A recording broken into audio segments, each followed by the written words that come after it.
Hey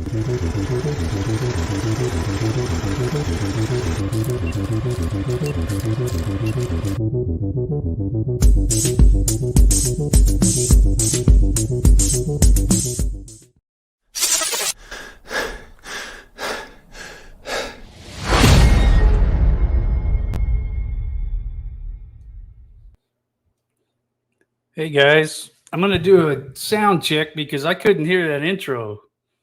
So tell me if you could hear the intro and if you can hear me now, and I'll look at your comments.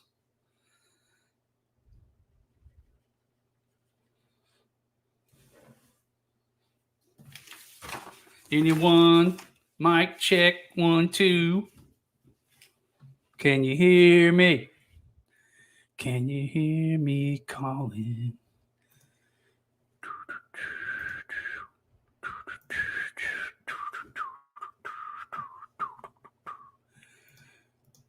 All right, let me see. All right, you can hear me. Could you hear the intro? Because I couldn't. It might just be me. Awesome. All right, so you guys can hear me. That's great news. All right, so I'm going to start off with a couple of things. Oh, yeah, I got to put it on slow mode so I can talk while I'm doing that. Sorry about that, y'all. Let me get in there and do that. Boom, boom. So tonight I got a lot to talk about. It's pretty crazy when you get into this Daybell case. How many, as you guys already know, how many weird little roads you go down, how many crazy twists and turns it has.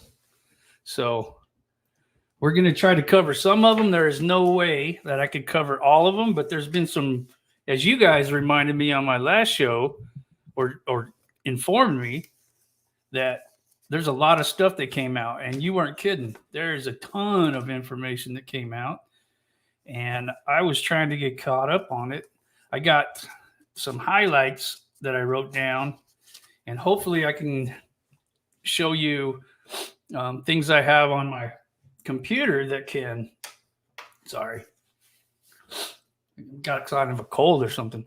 So hopefully I can show you the files I have, and they will come through okay to show you what I'm talking about and some of this stuff. But I want to hit a couple points real quick. I spoke about a friend of mine that was filing for a restraining order against Shoshona. She had a hearing yesterday, and from what I hear, there was like 150 people watching it on the computer. So some of you might have seen it. And so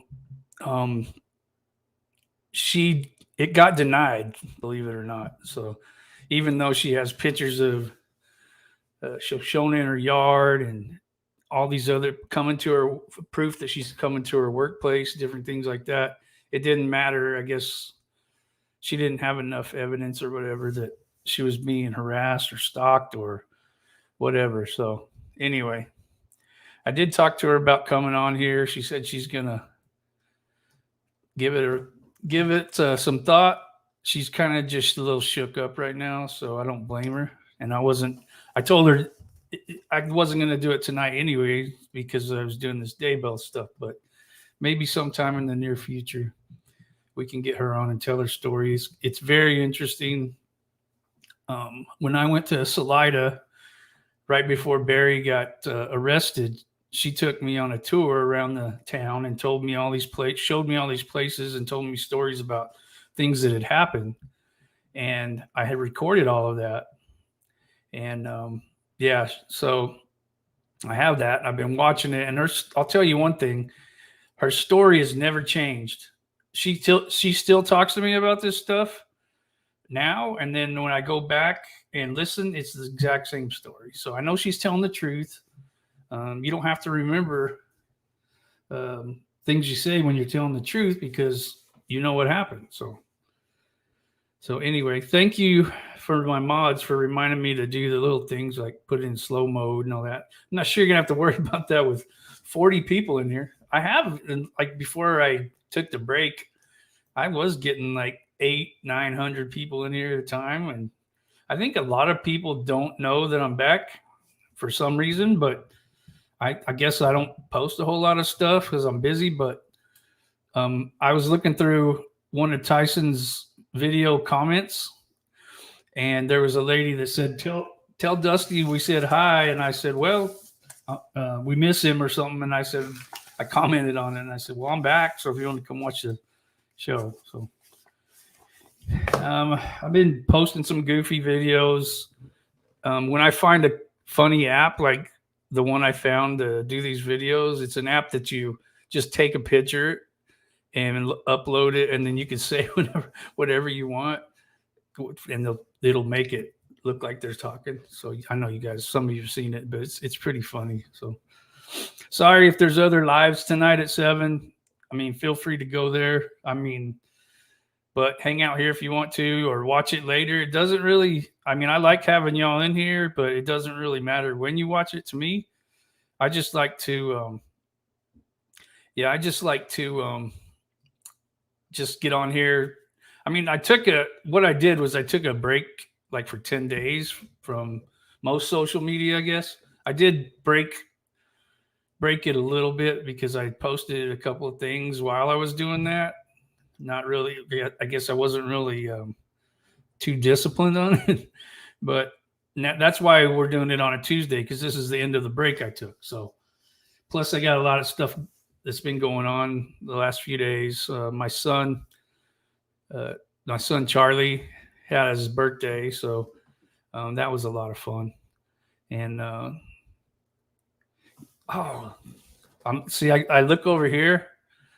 And I see little things, and you guys are awesome to notify me. Larry Millette was arrested this morning. Sweet.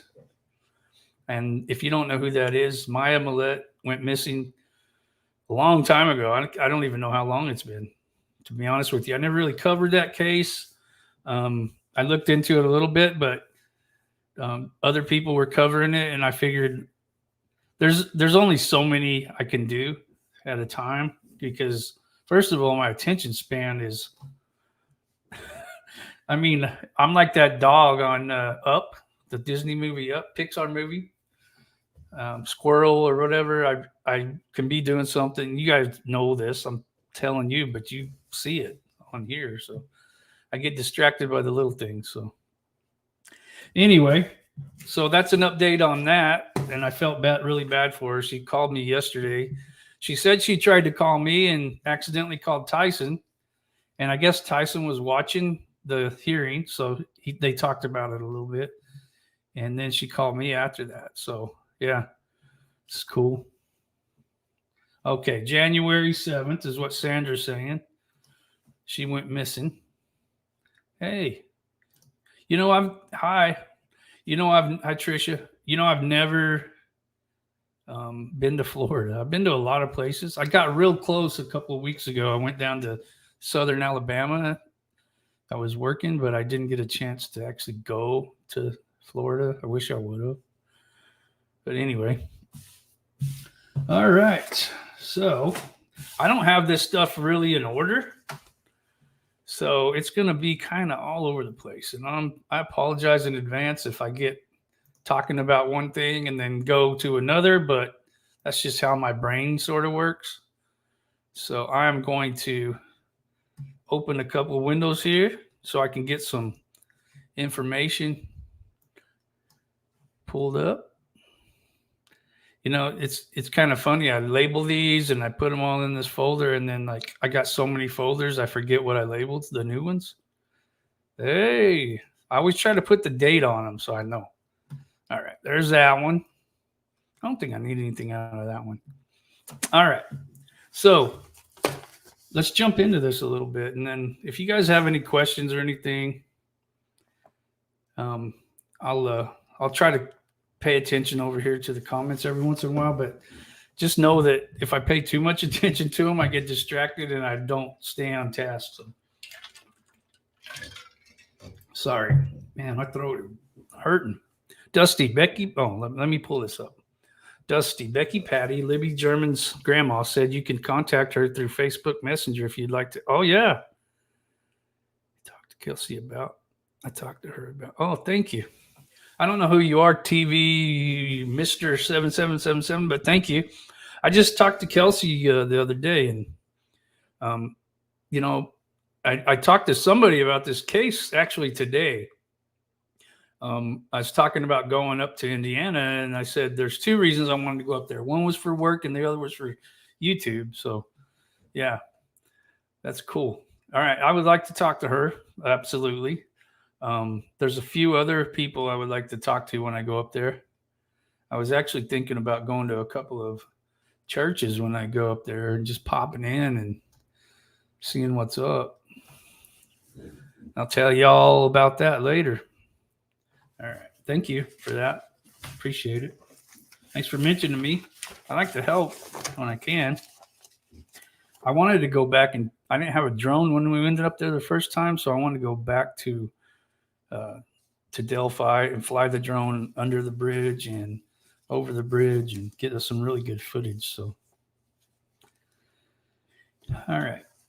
So I'm going to start with Zulema for this Daybell case. Zulema. There's a couple of things about Zulema that are intriguing. One of them is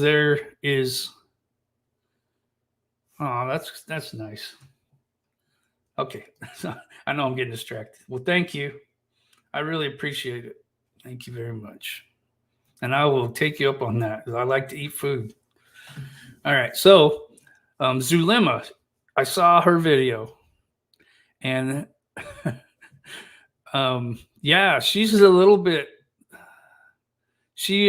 I think she came, during that interview, either she's a really good actress or she came to the realization that she came really close to being murdered. She said that Alex Cox was wanting to give her a massage, right? And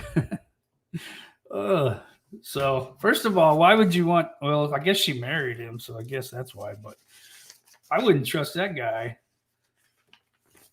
for anything. But so he wanted to give her a massage, but one of the stipulations was he had to go get a plastic drop cloth from Walmart and lay it down on the bed. And he said it was for the oil, but then she said he didn't use that much oil. And she said she got super relaxed. I wonder what kind of fizzy drink that Alex mixed up for her right before that massage. There's a there's a comedian. His name is, well, he just passed away recently, Norm Macdonald, and he was talking about Bill Cosby one time, and he was acting like this woman that was talking to Bill Cosby. He's like, "Oh, thanks for the drink. Why is it purple and why is it fizzy?" I thought that was really funny. But yeah, so, and then she was kind of in and out of consciousness, and she looks in the bathroom apparently while she was doing this, like, and she sees Alex on the phone talking to somebody. Well, I wonder who that was. But anyway, so when she comes out of her little stupor, her magical massage stupor, she asked Alex, "Who were you talking to?" And he said, "Oh, I was just talking to myself." Well, I mean, come on. Yeah. I don't want to say that, but you know. So anyway, something was up. And I read something else that was really weird. And I went back to find, this is why I try to save everything the first time I read it, because if I don't, then I can never find it again for some reason. So there was and if anybody knows where this is, tell me and I'll get it. But there was a part where Zulema and Lori were doing some telepathic junk, trying to run Charles Vallow, I think. I mean, I can't keep track of her husbands. I think it was Charles. It might have been Joe Ryan, but trying to run him off the road with some telepathic weird stuff. I don't know what it was. But yeah, I read that somewhere and I wanted to read it to you guys, but I can't find it. So anyway, that was super weird. They were like talking back and forth. "Oh, it's working. Keep doing it. What do you think you're doing?" I mean, come on. Oh, we got the light to turn red on him. Yeah, good job. They do that anyway. All right. So another thing that bothered me about Zulema was, yeah, Charles. Yeah, you guys are telling me, Charles. All right. All right. So another thing that bothered me about Zulema is I hear rumors, and I think they're more than rumors, that she has been offered immunity in this case. And so, first of all, I want to know immunity from what? What laws did she break that she would need immunity? And what does she know that is so pertinent to the case that the prosecutors would give her immunity in this case? So, that's, if anybody knows that, I would love to know what that reason was. So let's talk about that's all I really want to say about Zulema. She's kind of cuckoo, but you know what? She might not be all there, but she did get, apparently she got some immunity. So I mean, that's something, I guess. Yeah. So there's a lot of things that bothered me about what I read in the past, little while about this case. One of them that really bothered me, and see, I'm not going in any chronological order. I'm jumping around, and whatever I remember and have on my notes, I'm going to talk about. So try to keep up. Okay. So one thing that really bothered me is the way that Lori notified Charles's sons about him dying.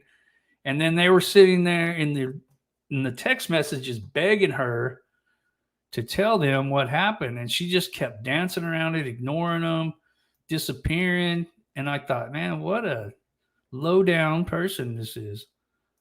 So let me find these texts real quick. All right, here's the first one. Let me pull it up on the screen because I want you guys to see this. And I'm sure a lot of you have seen this stuff, but just bear with me because this is some people might not have. So here's her text to one of his boys. It doesn't say who they are, but it said, "Hi boys, I have very sad news. Your dad passed away." Yes, that's a lie right there. He didn't pass away. I mean, I'm working on making arrangements, and I'll keep you informed with what's going on. I'm still not sure how to handle things. Just want you to know that I love you, and so did your dad. Lori, what happened? So she sends that at Friday, the 12th at 4:36 p.m. I don't know who Lolo is, but she removed that person from this. So anyway, yeah, this is how she informs his boys. I mean, come on, that's heartless right there. So keep in mind what it says right here, okay? I'm working on making arrangements, all right? So she's making arrangements. You know who else is helping with this? Yep, Chad Daybell. You know how I know that? Because there's a transcript of Chad Daybell calling the funeral home. Can you imagine how this came about? How Chad got talked into doing this? I mean, seriously. So he called. I'm going to pull this up. Apparently she got him to call the funeral home to see how much it cost to cremate somebody. And he's telling all kinds of lies. All right. This person, man. So keep in mind that, okay, Chad's still married. Tammy's still alive when this is going on, right? Okay.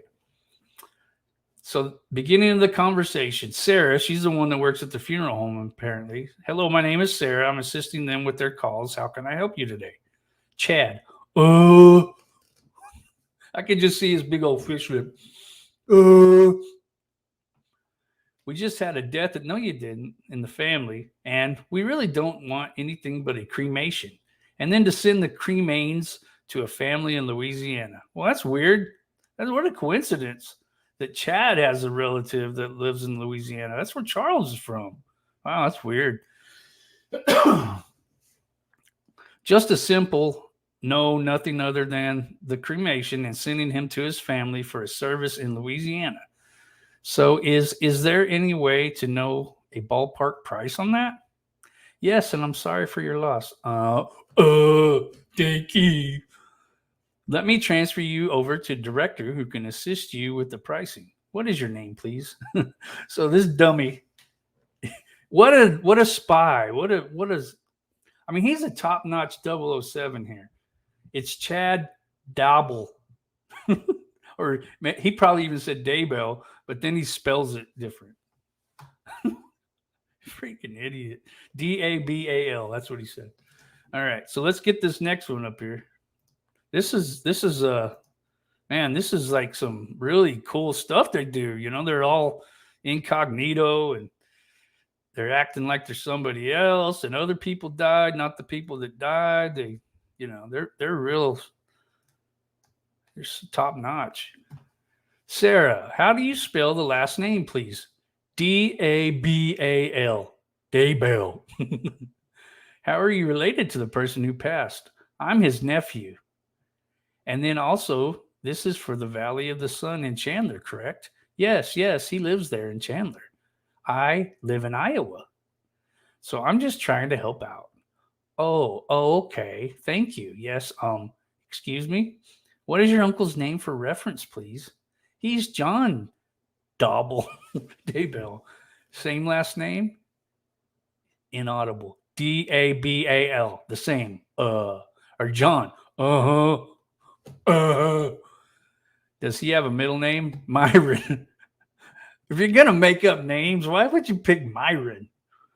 Myron. Maybe that's his real uncle's name. Yeah. And Chad, what is your phone number in case we get disconnected? It's this number. 515. I don't actually know my own number. Let me look real quick. Thank you. And he tells his number. It's redacted. Thank you. Is he at a nursing home, hospital, or residence? Well, he's lying on the floor with 2 bullet holes in his chest. That's where he is. He passed away in a hospital. Lies. I don't know the details. Inaudible.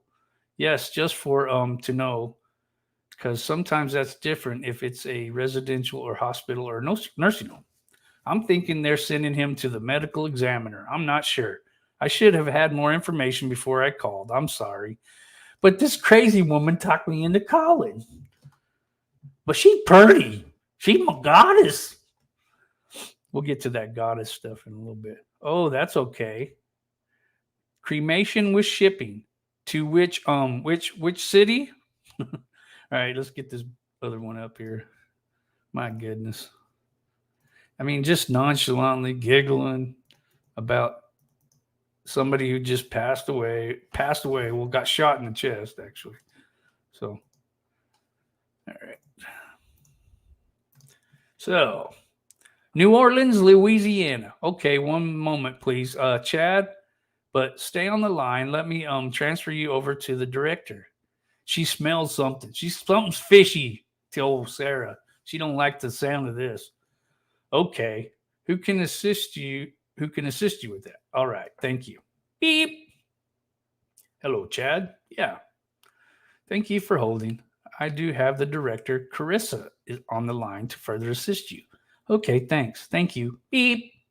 So that's conversation 1. Here, conversation 2. Carissa. I'm Carissa. I'm a funeral director with Valley of the Sun Mortuary and Cemetery. I understand that your uncle passed away. Yes, and I'm just starting the process for the family. He didn't have many relatives. I'm his nephew. I live in Iowa. But what? So sorry to hear that. Yeah, it's sad to see him go. Look at this guy, man. I mean, it's one lie after another. He's deep in it right now. Yeah, it's sad to see him go, and I think he's going to the medical examiner. I don't know all the details, but what the family basically wants is to have him cremated there in Chandler and then have his cremains shipped to New Orleans. Okay. And we'll deal with the service later. Why would you giggle about that? So just trying to get a ballpark price. Yeah. I mean, when you're talking about a ballpark price, you're usually talking about cars or, lawn furniture or something at a yard sale. What's your ballpark figure here? You ain't talking about people's remains, cremains. Okay, so in cremation, we are able to do our cremations for $1,695. Now, what that's going to include is a transformation into our care. Let me get the other one. This is the last one, I think. So, for all you guys that have, seen these already, sorry. All right, here we are. The transportation to and from our crematory, our basic professional fees, as well as our crematory fee. Now, there's going to be a couple other charges there for you. Okay, so we're going to have death certificates, which are $20 a piece plus a processing fee. Okay, $15 permit fee. All right. And then we're able to do that trip through the mail for you. They're going to mail Charles over there. That's messed up. For $150. Okay, you mean like UPS or something? I guess. What? You jerk, man. Okay. So close to about $2,000 probably. Kind of ballpark guess. He likes that word ballpark, doesn't he? He's a ballparker. Yeah, close to, yeah. Okay, well, that helps me a lot. I need to call one or two others, but I'll get back to you if we come that direction. Thank you so much. Okay, you're welcome for wasting my time. Need anything else, give me a call. Okay, thank you. Bye, Chad Daybell. That would be funny if she would have said that. We know you. All right. So when she's sitting here telling the boys she's preparing, she talked old Chad boy into doing her dirty work and doing all this stuff, the stuff she didn't want to deal with. So, yeah, that's messed up. So let's go to these text messages of Lori's to Charles's sons. I only showed you the first one so far. Let me show you the rest of them. Because they're just pretty much begging her to tell them what happened. Where is he and what happened? I'll call you when I can, bub. He is here in Arizona. Where in Arizona? When did this all happen? How's JJ doing? What funeral home is he at? I mean, they got all kinds of questions. I don't blame them either. All right. Lori, what the blank happened? You can't just tell us our dad died and disappeared. You're not too busy to just let us know he died and disappeared. Lori, it's been 3 hours. You're not that busy. I don't care what you're doing. I'm sorry you're so upset. I'm so upset too. I'm trying to get JJ ready for bed. I'm waiting to hear back from the medical examiner to make sense out of all of this myself. What is there to make sense of? Your brother shot him in the chest. You don't need a medical examiner to know that because you were pretty much right there when it happened. Well, she was there. I don't know if she was actually eyeballs on him when he got shot, but she was there. Please be patient with me. It's a crushing situation all the way around.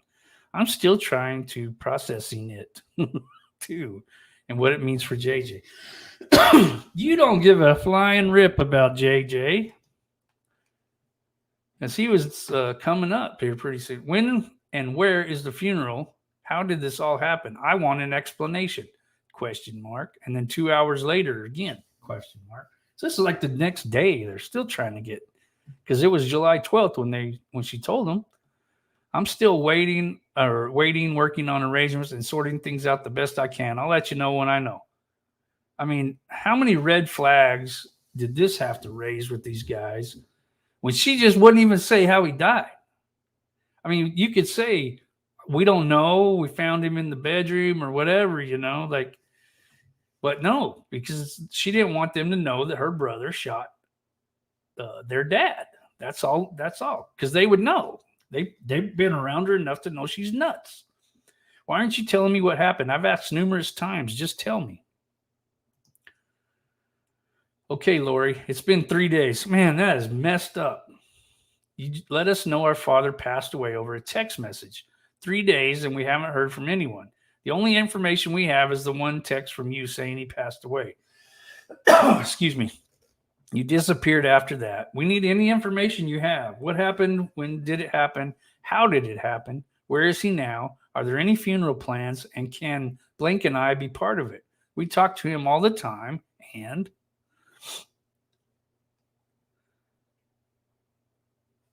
where are we? Now he's gone. He was our dad, and we loved him very much. We deserve answers. Also, why have you been the only one to contact us? Why haven't we heard from Colby or Tylee? I know they are affected too. I called Colby recently too, but he didn't answer. Is JJ safe, and what does he know? I need to be kept in the loop about this all. This isn't a nonchalant topic you can just throw a text at and be done with it. Yeah. Listen to this bull. These are your dad's wishes. He and I discussed this a lot over the years we have been together. My plan is to have him cremated as he wished, and then take all 5 of you kids to Hawaii to spread his ashes. He did not want a funeral. He wants a celebration of life. I've been overwhelmed, but I am going to try start these arrangements today. JJ is doing good, but he does not know his daddy is gone. It's so tough because he doesn't really understand. He says daddy is in California working. I know how much he loves you boys and always has. I have a lot of things to do with the business and contacting people, and it's still all too difficult. Today I'm trying to put excuse me, up a memorial page on the funeral home website. I'll send the link to you when I have it. I love you, and so does your dad. I appreciate this information, but I will ask these questions again because I still haven't been given an answer. What happened? When did it happen? How did it happen? Where is he now? Is there a funeral? When is it? Who have you told about his death? Give me all the information you have. Please, my brother and I deserve to know. Man, what a... Well, if you won't answer those questions, can we please have his watches and other stuff he always talked about and had around? Of course, send me the address you want me to send you stuff to. Kay is supposed to clean out the Houston house. I told her to let you and Blank have whatever you want first. Then she could give the have or give away the rest. I know he wanted you to have all that you want. She still thinks she's getting $1 million. All right, man. What a low down, crappy person, man.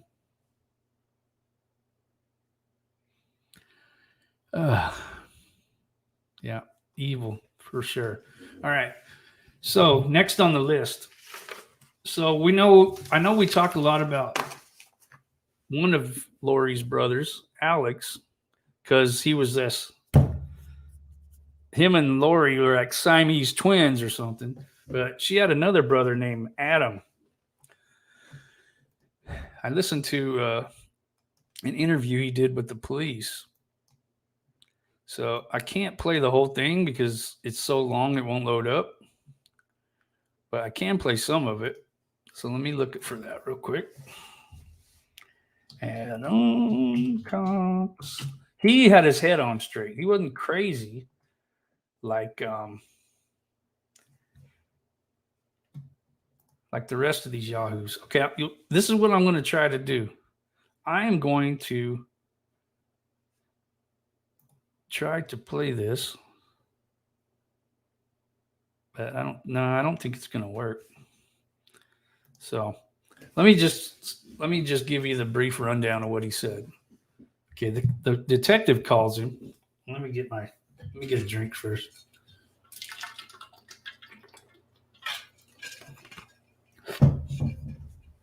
So he was in contact with Charles Vallow right before he died. So anyway, him and Charles were real friendly. Charles and him would talk to each other about the things that Lori was saying, like her weird beliefs she had. Like she was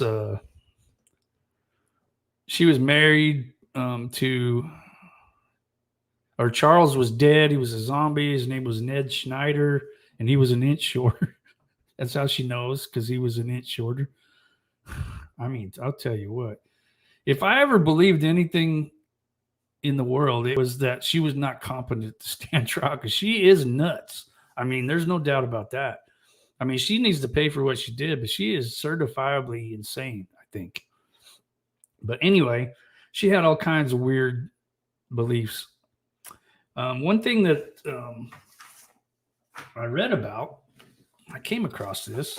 You guys know how I like to talk about psychology and reasons people do stuff and criminology and stuff like that. So I came across this, and I'm going to butcher the names in this because it's all mostly French. And I don't speak French. I married a French, but I don't speak French. So I'm going to try. Here we go.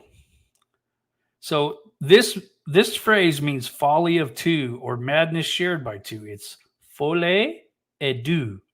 Hey, man, I might have nailed that. Also known as shared psychosis or shared delusional disorder, SDD.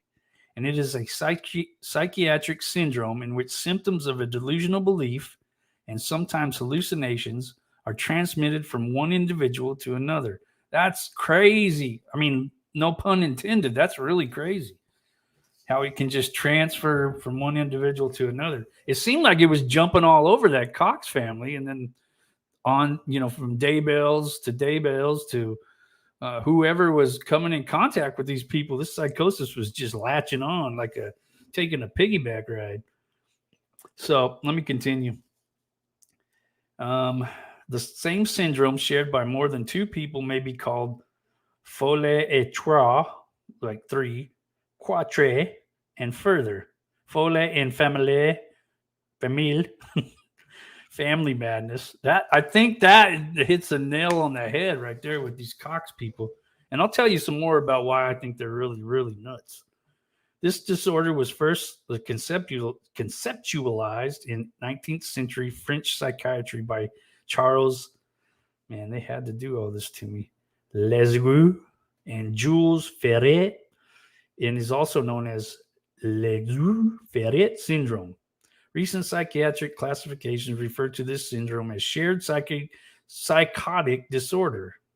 And it's actually in the DSM-4, which is the psychiatric manual for disorders and such, and induced delusional disorder. Although the research literature largely uses the original name, this disorder is not in the current DSM-5, so it wasn't in that one, which considers the criteria to be insufficient or inadequate. Well, I mean, just they need to come study this, and then I think they'll put it back in their little book. So, because this is crazy. All right, signs and symptoms. Let's look at those. Here's the signs and symptoms of this folie et deux. Folie et deux. Man, I'm getting it. So this syndrome is most commonly diagnosed when the two or more individuals of concern live in proximity, may be socially or physically isolated, and have little interaction with other people. Well, that doesn't all. They don't check all those boxes because they were infecting everybody. I mean, they have to have interaction with people to kill them because they were killing everybody. Various subclassifications of folie et deux have been proposed to describe how the delusional belief comes to be held by more than one person. All right, listen to this.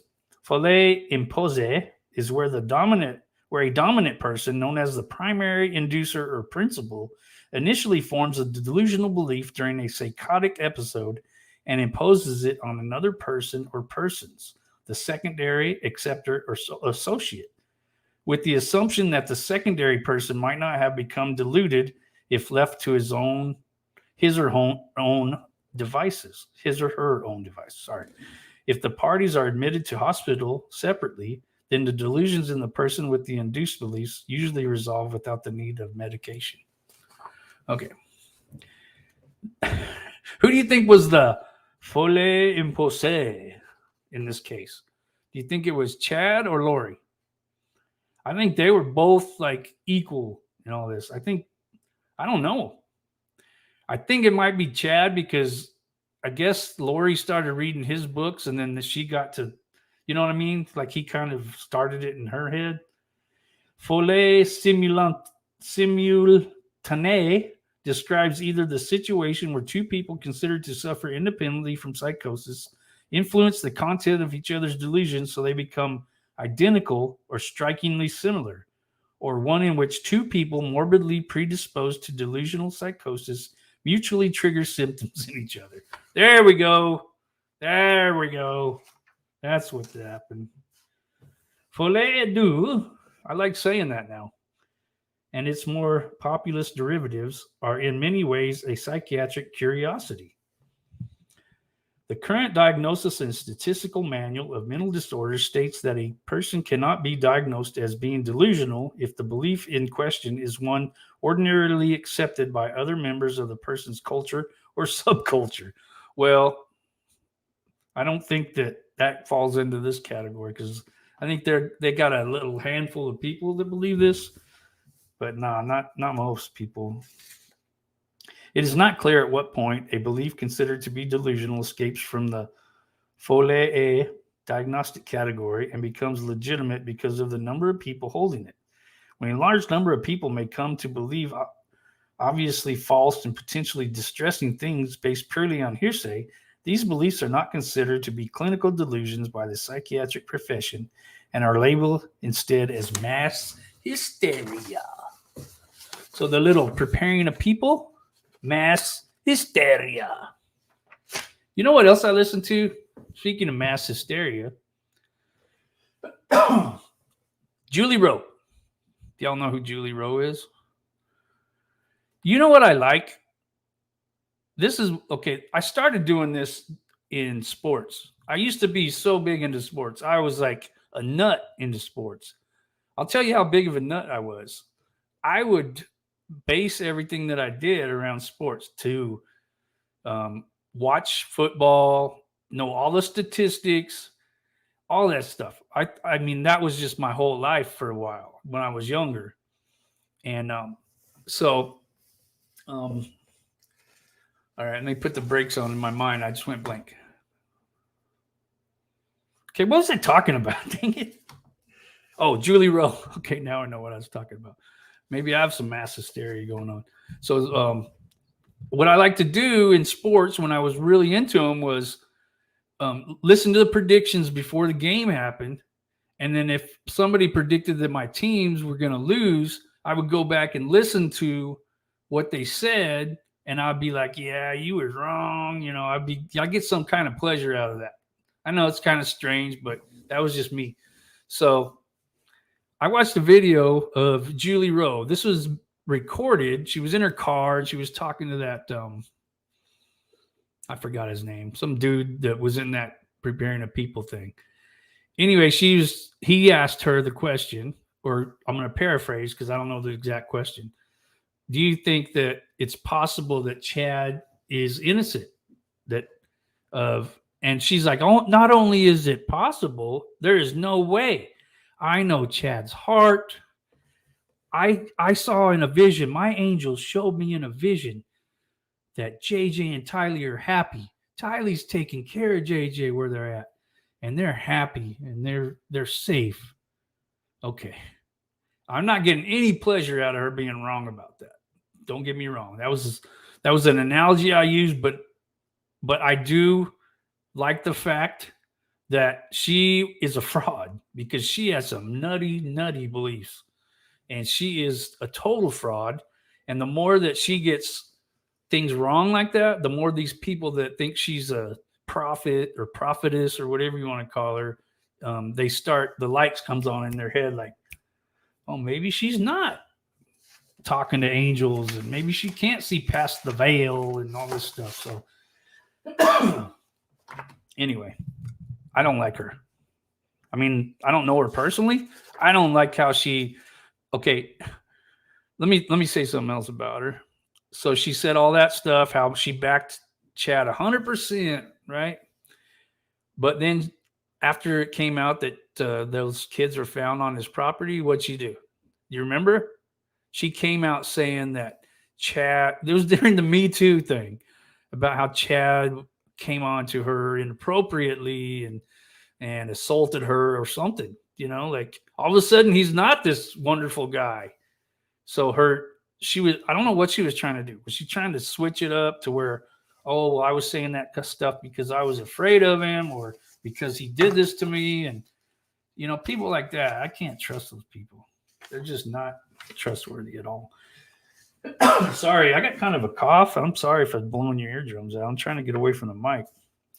All right, so I do think they suffer from something, if not this. Folie à deux. They got some nutty stuff going on. All right, let me grab this. Man. Oh, pins. I got to mark something off. I'm going to look over here and see what you guys are talking about. Oh, thank you. I like making people laugh. I was real insecure when I was a kid, believe it or not, but I was really insecure. So what I used to do to get over that is try to make people laugh.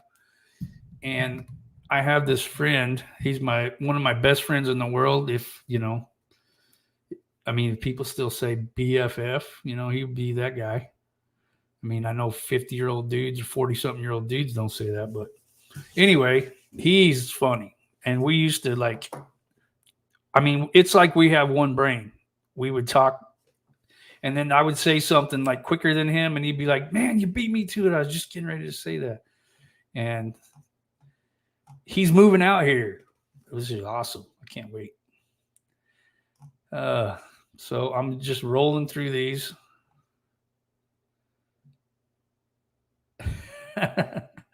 Yeah, he did. Oh, sorry. It was asking, did he just make that up?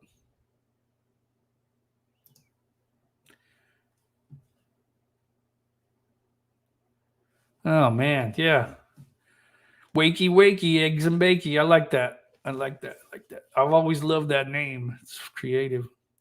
Has everyone heard the phone call to this transcript? I haven't heard it. I just read it. It's crazy how Chad keeps referencing ballpark figures in it.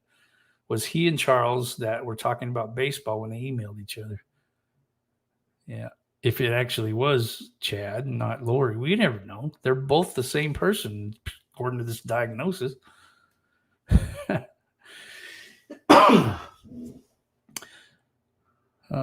Charles ended up at that funeral. Yeah, he did. Dusty, do you think they set up a 515 area code burner phone? Probably. I don't know. It's the first I heard of it. You know what you can do though? I would use it. You don't have to have a burner phone. You can use a Google phone on your computer, and you can pretty much pick any area code you want. And when I was doing those phone calls for cold calls for the show, I might do some more of those actually. I would pick the Utah number because it's close to Colorado, and most of the people I was calling were from Colorado, so that's why I picked that one. And so I was using that number. It's not hidden. Yeah, it's not hidden, Isabel, but thank you. That is a talent. Dusty used to watch Dr. Grande. Yeah, I did used to watch him. You know what? He said some things that are pretty offensive about a certain religion, and I didn't think that was cool, and I wrote to him. And I tried to talk to him about it, but he never wrote me back. But I'll tell you one thing I did like his content until he did that. I didn't like how he was, doing that. It's not cool. There's people's religion is something I don't think you should mess with. And I'm not talking about this whacked out stuff that has nothing to do with their religion that Lori and them are practicing. I'm talking about legit religions that people are members of and they believe in and stuff like that. I know, okay, this wasn't even a religion they believed in. That was just hokey dokey stuff. All right. Yeah, I know, huh? Don't give them ideas about those phones. Well, I doubt that they can see these. Maybe Lori can because they're pretty lenient in those nut houses. I shouldn't call them nut houses because there's people that legitimately need to be there and they help them. So, but she's certifiable. So anyway, all right. I caught up on those comments, so I'm going to go move on. So Adam Cox, let's go back to him. He was talking to these cops about how he was in contact with Chad. I'm not Chad. Sorry, I'm getting all my C guys mixed up with Charles, and he was coming from wherever he lived to Arizona, and he was supposed to stay with Alex, and then Alex just fell off the grid. He couldn't find him anywhere. He was going to stay at Alex's house. And he was talking to Charles up until he just quit talking to him. And he said he was on his way to Tucson from Chandler or Phoenix, which is about a 2-hour drive, and he's with his son. And he got this awful feeling that something was wrong because Charles wasn't returning any phone calls or texts or anything. And he always had his phone with him, he said. So he got really worried. And then he told his friend that was in Tucson that he was going to visit. And the friend said, "What's his name? I'll look him up." He looked him up and found out he had been shot. That's how Adam Cox found out. And he knew something was up. So, yeah. Anyway, he said a lot of stuff. Just go watch. It's recorded. It's like an audio, but there's a video on YouTube that has it. Just shows Lori's face, I think. But, well, how many are left? Because 2 are dead. Stacy Cox was the sister who was Melanie's mom. Lori, Adam, Alex, Summer, which I'm going to talk about her. Summer's married to a guy I used to work with at Walmart when I was a teenager. And actually, I don't even know if he worked there because his family owned the Dairy Queen, so it seemed like he would have worked there. But I knew him from somewhere. I was hanging out with him. And he ended up marrying into that family. How do you do? Anyway, yeah, I think that's all of them. But yeah, crazy. So, yeah, and Summer, Stacy, Alex, and Lori. Yeah, you're right. Bingo. Lori. You forgot Lori. How'd you forget her? Just kidding. Wish we could. Okay, so Summer. You know what's funny? I'm gonna tell a story. So back before, when me and Tyson were still working together, Tyson knows Summer's brother-in-law pretty good. He lives down there where we grew up. And he asked him to be on our show one time. And he got all defensive. And Tyson was like, What are you talking about? Like, why are you getting like that? Well, I think that we were getting a little too close for comfort with all those people and a lot of things we were doing. And I think that it kind of trickled down to not only to the family, but to the in-laws and stuff. And he got really defensive and stuff. And Tyson said he was always really nice before that. So anyway, yeah. And so he started threatening stuff. If we went public with a lot of this stuff, he was going to talk about how I was a drug addict before and all this stuff. Like, okay, dude. I mean, I tried to call him and say, hey, dude, you can say stuff to me all you want, and I left a voicemail. I said, you can say stuff to me all you want, but don't threaten Tyson with my stuff. It has nothing to do with him. I mean, don't start pulling that out and trying to say, oh, I'm going to do this on your brother if you don't do this. And I don't care. So, and I don't want Tyson to have to deal with that. So anyway, I'm getting off my soapbox now. So back to Summer. So I'm starting to wonder if she might be a little bit because there was a part of a transcript that I read that it said, she said she would kill him, in quotations, kill him myself, though we don't know which him she was talking about. So, it might have been that whole thing with Joseph Ryan and Alex trying to, tase him when he really wanted to kill him. And Adam Cox talked about that, about Alex having a plan to tase him, put him in his trunk, take him out in the desert and killing him. Which, grief, man. You just tell your brother this? I mean, hey, I'm going to do this. I mean, good gravy, So, anyway, Adam said, this is another interesting thing.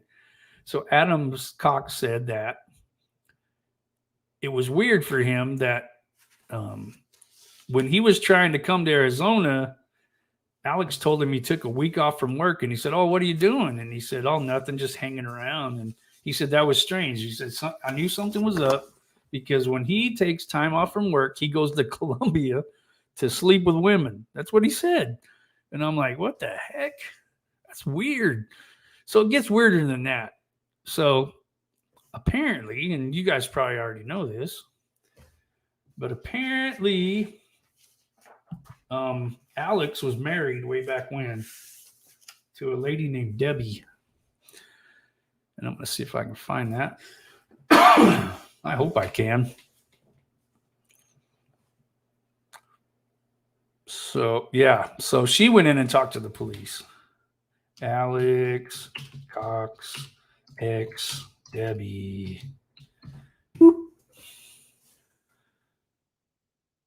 Details released, blah, blah, blah.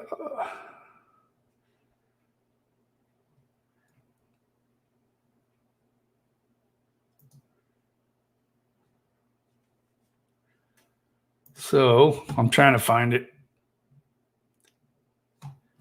You know, ex. Okay, let me just put wife.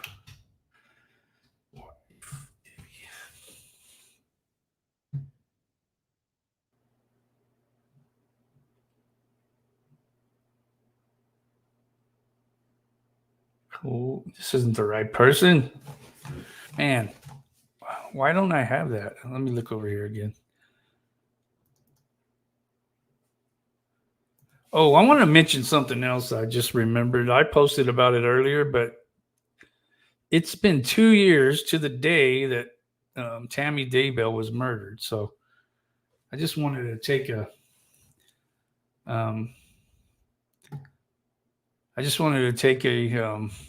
moment to recognize that she was just a innocent victim of all this craziness. I mean, she was married to a guy that was a nut, first of all, and then here comes Jezebel shaking her moneymaker at him, and there he went. I mean, big dumpy, doofy Daybell. Anyway, so yeah. Anyway, so what I was going to say about Debbie, I wish I could find this. I did see it on Reddit. So Alex Cox wife. Here we go. All right. Okay. Oh, I do have that printed out. I just had it in the wrong spot. Look at all these papers. Here it is. All right. Sorry, guys. I have it right here. All right. I'm not going to read the whole thing, but I'm going to pick out little parts of it because this is crazy. All right. So this person contacted the Chandler Police Department September 15th, 2020. And her name was Debbie. They redacted her last name. So he told Debbie he wanted to kill Joseph Ryan and then say it was self-defense. So she thought, well, I'm going to go tell the cops that because that sounds exactly like what he did to Charles Vallow. So all right, I'm going to get past all that. Okay, it says they were been married in 1992 and divorced in 93.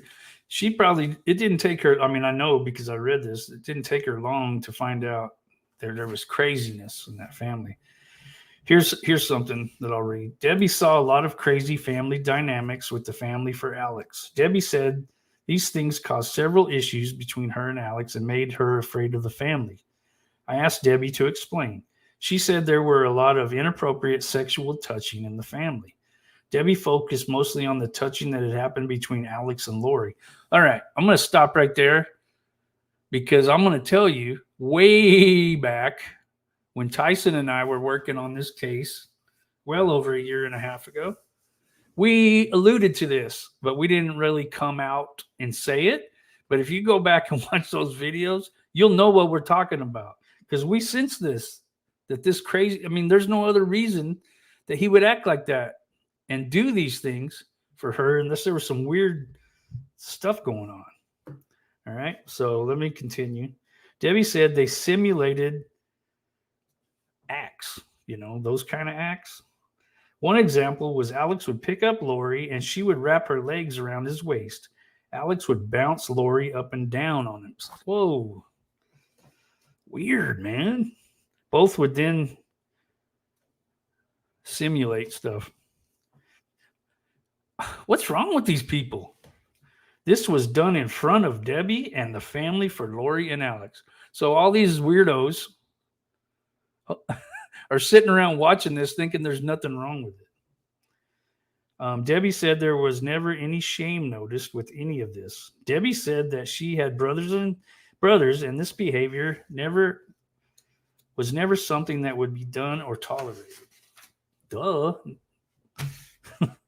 Debbie told me that the mother and the father to Alex and Lori would constantly talk about their sex in front of everybody. It appeared like it was a game for everybody. I asked if this behavior continued or if it was just one time. Debbie said that it happened every time they were together with his family. Every time? What the heck? What a bunch of weirdos, man. I asked if this behavior, Debbie said it happened every time we were together with his family. Debbie told me that she only lived with Alex for about 4 to 5 months. Man, that probably felt like 4 to 5 decades. But Debbie said that the family was too weird and she had made a big mistake by marrying Alex. Well, if that ain't Captain Obvious quote right there, she decided to end the marriage. Well, good for you, Debbie, for getting out alive. And thanks for coming forward and telling us this stuff, though we already knew they were nuts. All right. I asked Debbie how Alex talked about Lori. He was a very protective big brother. He also talked about her as hot and sexualized her quite a bit. Weird. They lived in the same apartment complex for a while, and it seemed like Alex chased after her a lot. I asked if there was any suspicion of more than playfulness. She said she had asked because she had observed him touching Lori's stuff. This was apparently another acceptable thing with their family. What in the world's going on? Alex felt that Debbie was weird for thinking the behavior was weird. Well, you're weird. That's some gaslighting stuff there. Why do you think it's weird? That's not weird. That's weird. My mom and daddy did it all the time with everybody. Golly, these people are weirdos. This was apparently another acceptable thing with their family. Alex felt that Debbie, I already read that. Debbie did not think that Alex was sleeping with Lori, only he had the liberty to touch her. Debbie did not confront Alex about this, and he never felt there was anything wrong with it. She asked it in a way referring to their own children, and again, Alex saw nothing wrong with it. Like, I bet you she said something like, so you think it would be okay to touch our kids like that or something like that? And he didn't see nothing wrong with it. Whatever, man. What a weirdo. I asked Debbie to help me understand how it was that Alex was a protective big brother to Lori. She said that Lori got married quickly and went off to Las Vegas for the wedding. This happened before Debbie married Alex. Alex would talk about wanting to beat up the husband several times. Alex felt that it was if someone treated Lori wrong or in a way that he did not like, he would make threats to beat them up. Debbie never saw him take any action and only talked tough. Excuse me. These events happened in Utah. The visits where the inappropriate actions happened were in California at the parents' house. Debbie believed they were biological brother and sister to her knowledge. Debbie is correct.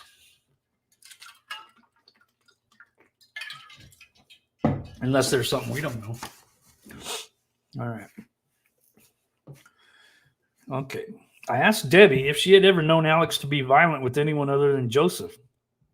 Debbie said she was not aware of any other event where he had been violent. I asked if Alex had ever talked about religion or ideology with her. She said that he had while they were married. Alex had been excommunicated from the LDS church. Over the course of the years, they stayed in touch. Alex got baptized into the LDS church and then excommunicated again. I'm not trying to laugh, but yeah. Alex was still strongly opinionated in the faith, but was also very sexually promiscuous. Alex had told Debbie that he was this way. Alex said he had a problem controlling his sex drive. It seems like women would control it for him, just looking at him, and would find it wherever he could, like in Colombia, according to Adam. This was the way even before they were married. Debbie believed the problem would fix itself when they were married. Well, that was not smart to think that. No offense, Debbie. I asked Debbie if she had ever known. Well, oops. Debbie stated that she had wanted to move to Utah after they were married, but Alex wanted to stay in Texas. Alex suddenly came home from work one day and told her they were moving. This is the creepy, weird part that makes me wonder why he got so mad at Joseph if he was doing this kind of stuff. The move happened very quickly. When they arrived in Utah, Debbie learned Alex had slept with a 15-year-old girl. The father had started to look for Alex to fix the problem. This event did not play into the divorce with Debbie, along with the sexualization with Lori. Debbie pointed out that Alex never acted that way with either of the other sisters, Stacy and Summer. I asked Debbie if she had been contacted by anyone and given this information so she could be included with the investigation. Debbie denied that anyone had approached her and nobody had provided this information to her. So nobody even knew she existed, apparently. I mean, nobody that was investigating. I didn't know, and I've been investigating this thing for a while. Not that I know everything, but I mean, we dug. So yeah, she got out. Thank goodness on Debbie. All right, where's my list? See what I checked off so far. Coming up on 107. Talked about Adam Cox, Zulema, Summer Shiflett. Alex had an ex-wife. Chad Collins funeral home.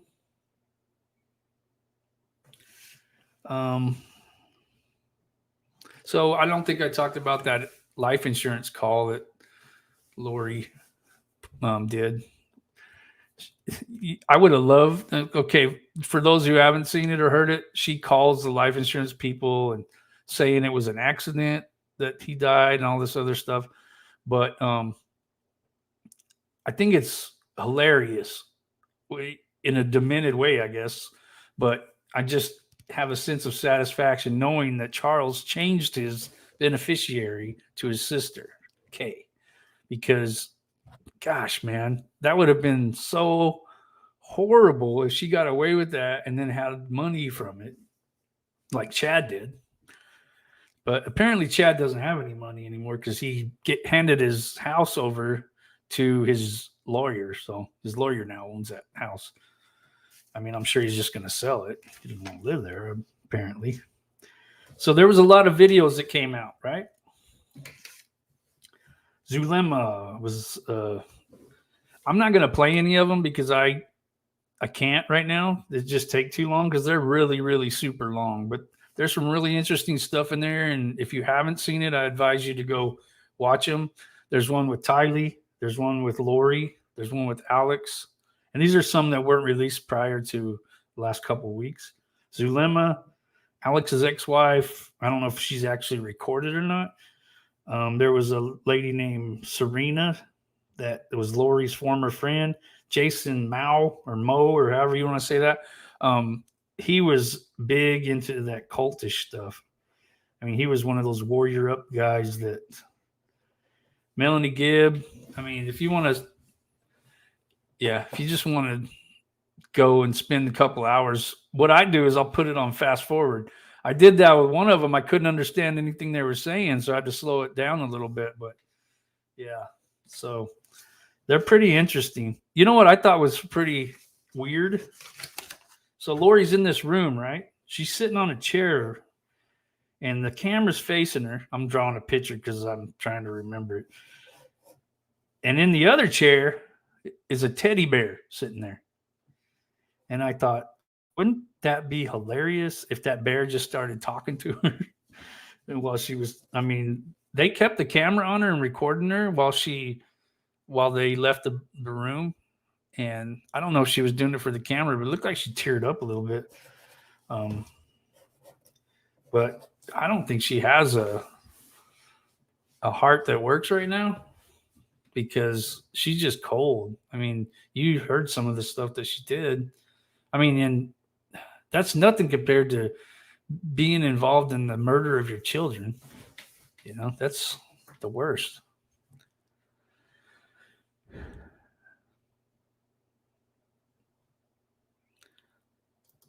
Man, I hope this isn't true. I just really okay. This stuff didn't used to bother me as much.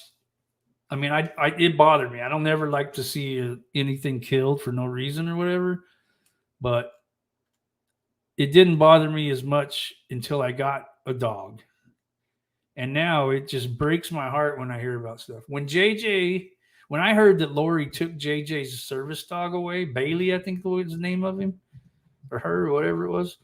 When she took it away and tried to sell it, I was furious. That was one of the worst things she could have done besides kill the kid was to do that because he loved that dog.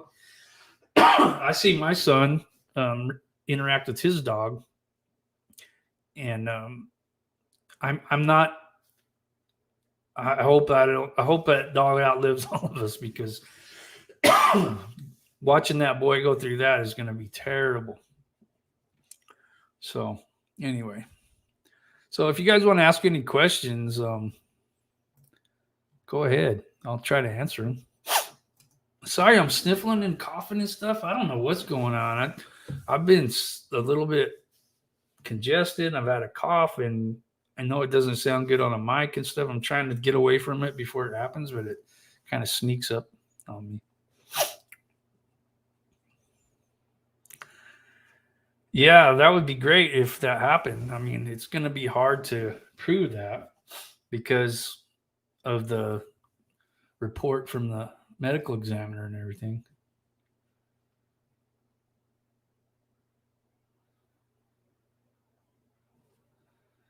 Yeah, Debbie, either the smartest or the luckiest to get out of that. I mean, she saw the red flags and turned and ran, so that was good.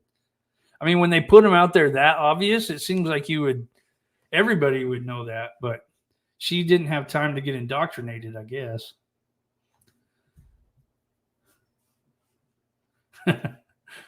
Yeah, that's cool. I don't know if I told you guys, I talk to myself a lot. And one time Tiffany was sitting in the car out in our driveway, and I'd just come up from work, and I get out of the car, and I'd heard something on the radio, and I was repeating it, laughing, and it was something weird. And I saw her right after I said it, and I looked at her, and she's looking at me like, "Are you crazy or something?" It was funny.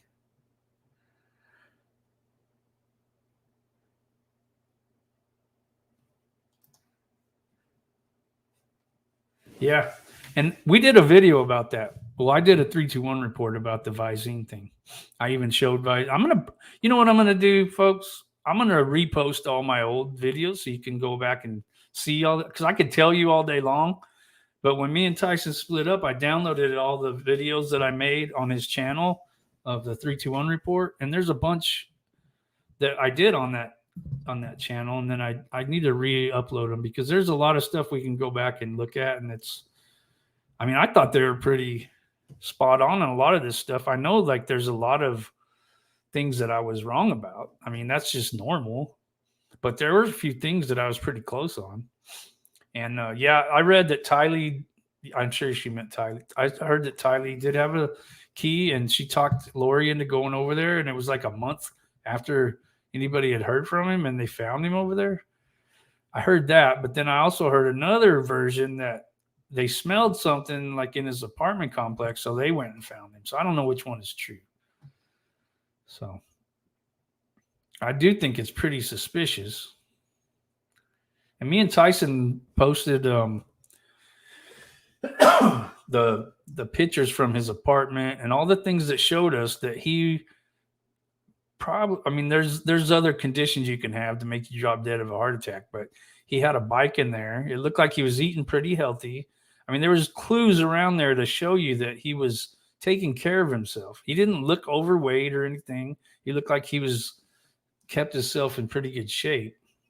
So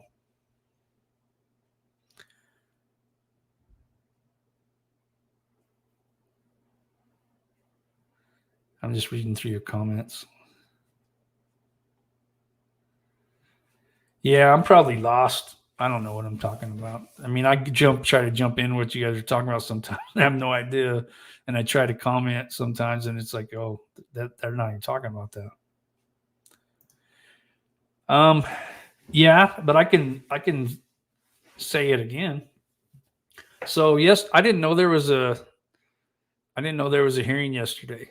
And so my friend called me after the hearing, the one that tried to get the order of protection, and she told me what happened. And she said there was about 150 people on WebEx watching it.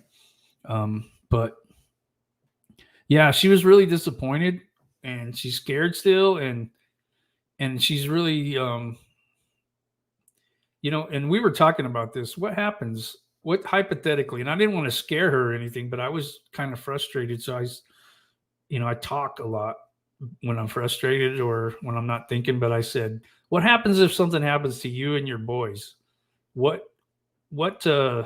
accountability does that judge have in that case? And I don't know what the answer is. I don't know if there is any. Like, let's say she didn't get the protection, and then Shoshona goes and breaks into their house or does something horrible. What kind of responsibility does that judge have for not issuing it? I would guess I would guess none. So, but that's just my guess. I have no idea. Well, I'm going to tell you this, and I'm going to tell you that she can't afford a good lawyer. And as a matter of fact, I was telling her that I know her situation. She lost her job because of Shoshona coming in and harassing her at her job. She also she's behind on rent because she had to pay some fees for a lawyer and stuff. So I was gonna start like a GoFundMe for her because she needs a little bit of help, and you know, I don't know what else to do for her. She's at her wits' end. She did get another place to set up her business. She does like skincare stuff. She was working at a salon that Shoshona would pop into, but she found another place. She said it's going pretty good, but she's behind on so much. So hopefully, if I do that, hopefully y'all can help. I'll try to help as much as I can, spread the word, and do what I can. But yeah, so she just, and I'll tell you this, and I don't know if she wants me to give too much information, but the two boys that she has are one of her relatives' sons, and she's been raising them since they were babies. That's the kind of person she is. She is the kind that she sees a problem and she goes and tries to help. And she's been kicked in the teeth numerous times while trying to do this. I haven't known her for that long, but I have a little bit of a sense when I meet people of what they're all about. And like I said earlier, she has told me stories over the course of, what was it, April? From April to now, she's told me these stories a few times, and not one of them has changed. And I have them on video, so I go back and I listen, and they're exactly the same. And so she has integrity. I think she's honest. So I think that I'll do that. I think she could really use it, and I feel really bad for her because she's in a bad situation. That's a small town up there, so it's not like she can go move way across town or something and not have to worry about anything, especially when they let Very out of jail, So, and this is all because she had the misfortune of living a couple doors down from this nut, Shoshona. So, and got to know her that way. So anyway, she's a good person. All right. So anybody got anything else? So I'm going to do that. I've already decided. I'm going to start that GoFundMe and I'm going to post it on my page. Hopefully y'all can help her out. Hey, there's another Draper brother. My brother Todd. Hey, there's my nephews. Hey, Todd's the baby of the family. Goonie.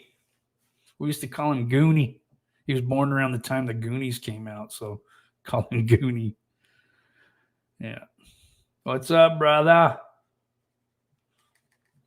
All right. Well, you know what? It's 1:20 in this show. I got a lot more I could talk about with this case, but I'm not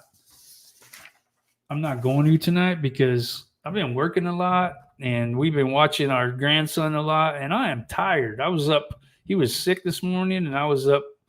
I let Tiffany sleep a little bit, so I got up and I took care of him. And we watched Winnie the Pooh at about 4 this morning, and I was holding him, like my arm around him so he wouldn't fall. He crashed out on my arm. I crashed out on the couch. And then I woke up and I was like, well, I'm going to try to get him in the bedroom.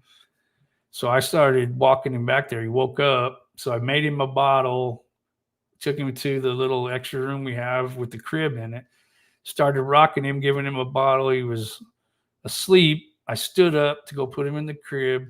He woke up. So I stood there rocking him like this. However you rock him. I was doing it right. And excuse me. And then rocked him like that for a while and then went to put him in the bed and he screamed. So yeah, it was not good. What's this guy? What are you saying? Shush? Don't shush me, boy. Shush me, boy. Yeah, Barry is wearing that thing that doesn't work. You know what got me? What I read about that? So the judge says, well, you're going to have to go. You can stay out there by Puma Path, but you're going to have to drive into Poncha Springs so it'll register. So what happens in between the time that he isn't in Poncha Springs when it can't register? He can just go do whatever he wants. This is nuts. I've never heard of this. First degree murder guy out on bail and his freaking thing doesn't even work. What the heck, man?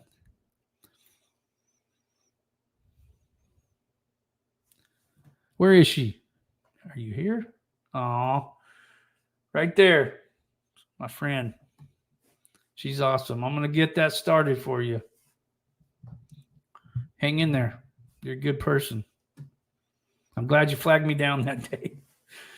It scared me at first. I didn't want anybody to know I was in town, but I'm glad it was you. Because if it was anybody else, I probably would have been freaking out. So, yeah, got his license back. Probably gave him all his guns. They gave him his tranquilizer darts. What else they give him? The keys to the bank, to the jail, the key to the city. The judge letting him hang out with him, watch football. All that stuff's going on. It's a small town. It's okay. He's not going to kill anybody else, is he? All right. Okay, guys. I'm going to wrap it up. Be looking for that link. I'm going to have to do it tomorrow, though.